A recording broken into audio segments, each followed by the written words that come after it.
மனைவியின் மர்ம சாவு.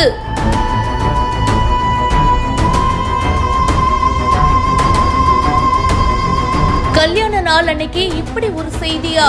குடும்பத்தோட அரெஸ்ட் பண்ணுங்க, குடும்பத்தோட அரெஸ்ட் பண்ணுங்க ஐயா. ரேஸ் எடுக்க மாட்டோம், ரேஸே எடுக்க மாட்டோம், ரேஸ் அங்கேதான் இருக்கும்.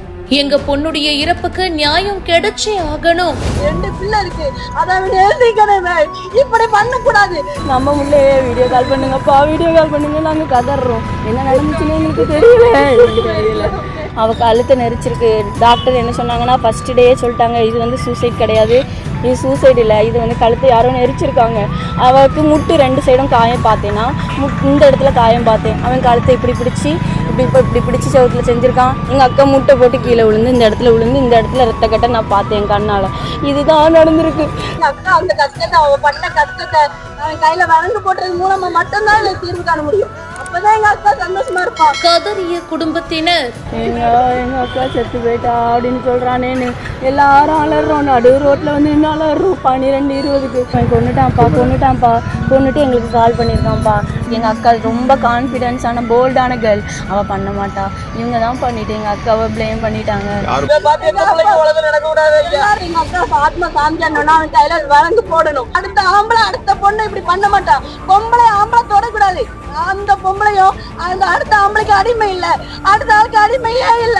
பொம்பளையா மதிக்கணும், ஆண் பொண்ணை மதிக்கணும், அந்த உயிரை மதிக்கணும், அவனை வழங்கு போட்டு இருக்கணும். அவன் வழங்க எங்க அக்கா பாத்தியா, எங்க அக்கா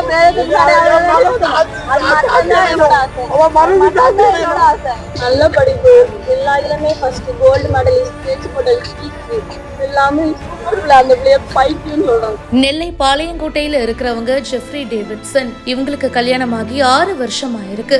2 குழந்தைகளும் இருக்காங்க. இவருக்கும் இவருடைய மனைவிக்கும் அடிக்கடி சண்டை நடக்கும் அப்படின்னு சொல்லப்படுது. கடந்த 31ஆம் தேதி இவங்களுக்கு கல்யாண நாள் போல, ஆனா திடீர்னு அவங்களோட ஃபேமிலிக்கு போன் பண்ணி உங்களோட பொண்ணுக்கு உடம்பு சரியில்லை அப்படின்ற மாதிரி தகவல் கொடுத்திருக்காராம். அவங்களும் பதறி போய் வந்து பார்த்திருக்காங்க. மனைவி விபரீத முடிவெடுத்ததா இவர் சொல்லியிருக்காரு. உடனடியா ஹாஸ்பிட்டல்ல அட்மிட் பண்ணிருக்காங்க. சில நாட்கள் தீவிர சிகிச்சையும் போயிருக்கு. இப்போ சிகிச்சை பலன் இல்லாம அவங்க இறந்து போயிருக்காங்க. திடீர்னு இவங்க விபரீத முடிவெடுத்துட்டு இறந்து போயிட்டாங்க அப்படின்னு அவங்க கணவருடைய குடும்பத்தின் சார்பில் தெரிவிக்கப்பட்டிருக்கான். ஆனா அவங்களுடைய மனைவியோட ஃபேமிலி சைட்ல இருந்து இது விபரீத முடிவு கிடையாது, இது கொலைன்னு குற்றம் சாட்டி இருக்காங்களாம். போலீசார் இப்ப தீவிரமா விசாரணை பண்ணிட்டும் இருக்காங்க. அப்படி இருக்கும்போது அந்த பெண்மணியுடைய இந்த வீடியோ இப்ப சமூக வலைத்தளங்கள்ல வேகமா பரவி பரபரப்பை ஏற்படுத்தி இருக்கு. இந்த வீடியோ எப்ப எடுக்கப்பட்டுச்சு அப்படின்னு தெரியல, ஆனா இப்ப இந்த வீடியோ வெளியாகி அதிர்ச்சியை ஏற்படுத்தி இருக்கு. இந்த சம்பவம் அந்த பகுதியில சோகத்தை ஏற்படுத்தி இருக்கு.